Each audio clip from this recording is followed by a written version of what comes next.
Oh, so you're back for more, huh? Now we're going to talk about the Iste Standard 5 and how we're using things in our classroom to meet those standards. For A, it says, use technology resources to engage in ongoing professional development and lifelong learning. I wish I could say that we were doing more seminars and more classes and offering those in our district, but right now there's not a lot of money that goes into those kind of courses. I have talked with my principal, and next year they're having a big video conference for the state of Utah, and she's going to allow myself and another teacher to go to that, but that's not till next year. Other than that, obviously I'm taking my online college courses, and I'm always going to the help menus on my programs like Microsoft Word, PowerPoint, and anytime I want to just learn something new or try a new trick, I read through some of their tutorials and learn how to use those programs better in my classroom.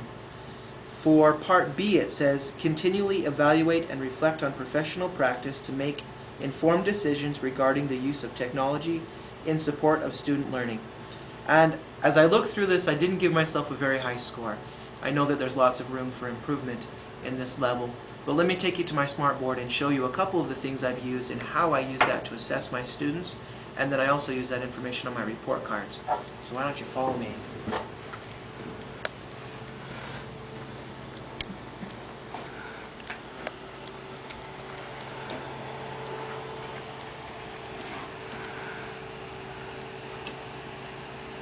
I mentioned that I use my smartboard every day, and that's true. There's several times when I use it.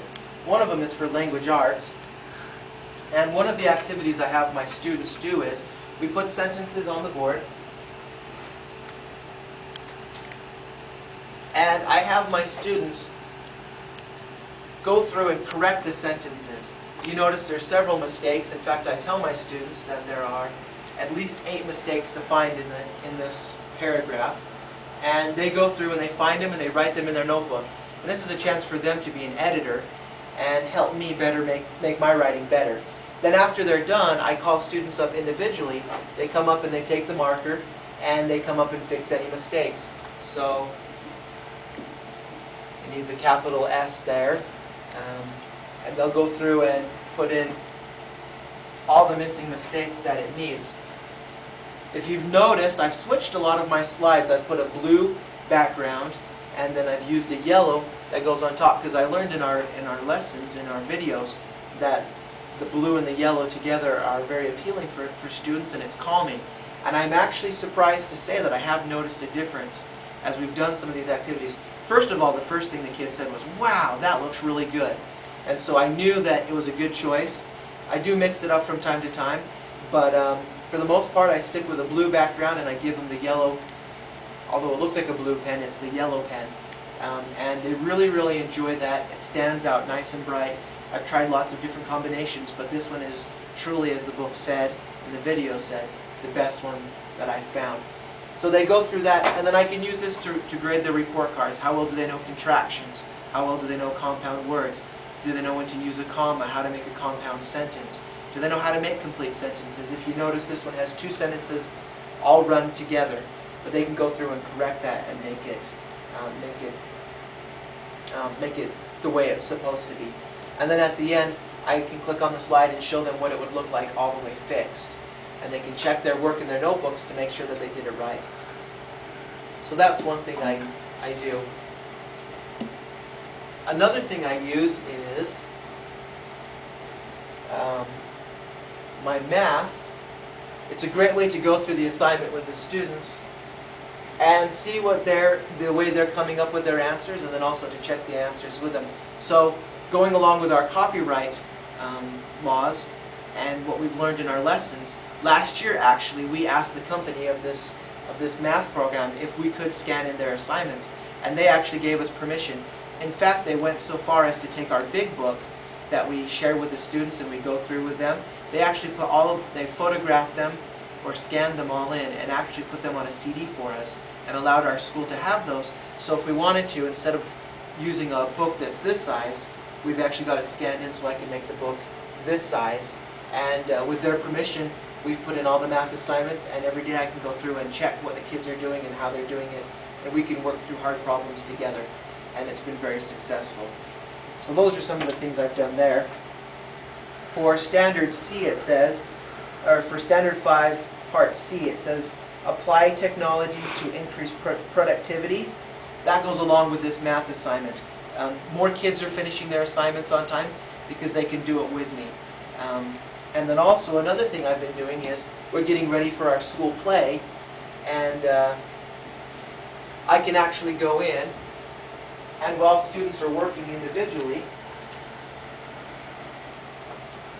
I can pull up my music, and I can take the music from our program that we're going to be singing in the school play, and I can have the kids listen to the songs.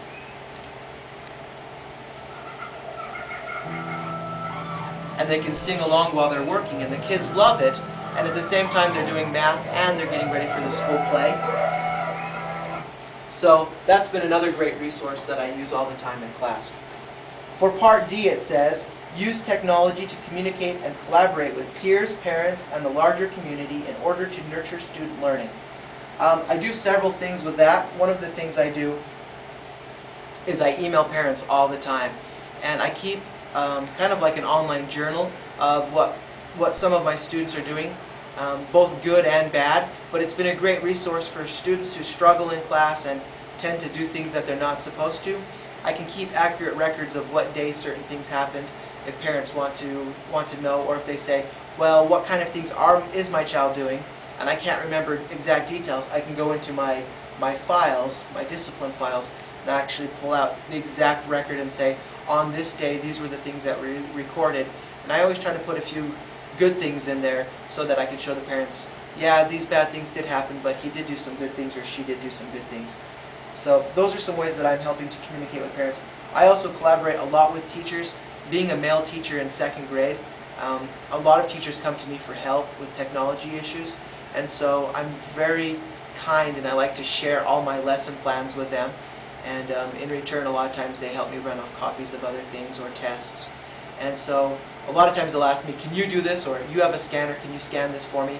I'll scan it and then I'll email it to them.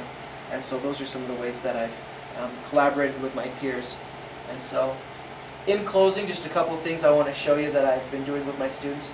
I have a little girl who, when she started 2nd grade, she was reading on a kindergarten level. And as I've taught her the basics of PowerPoint, and how to make her own story, and how to do outlines on the computer, and also how to review things, she has created her own PowerPoint. In fact, all of my students have their own PowerPoints that they've created. And this is one that she used. I took her name out just for privacy issues, but this is a little girl who really doesn't even read on a 2nd grade level yet, but she has created her own PowerPoint with the help of spell check, and she loves putting the images in. In fact, if I give the kids free time when they can play math games or language arts games, she would rather work on her PowerPoints. And this was a review for what we learned about growing plants in our science unit. And as you can see in each of these slides, she's chosen the backgrounds herself, she's chosen the text herself, she chose all the pictures herself, and she has gone through, and I've shown this to her mom, and her mom was so impressed and very excited to know that although she's struggling with her reading, she's very interested in doing these kind of projects. And so I think it's a great encouragement for her to want to keep learning to read so she can do more science things in the future. So I think technology is a great part of my teaching, and I use it every day.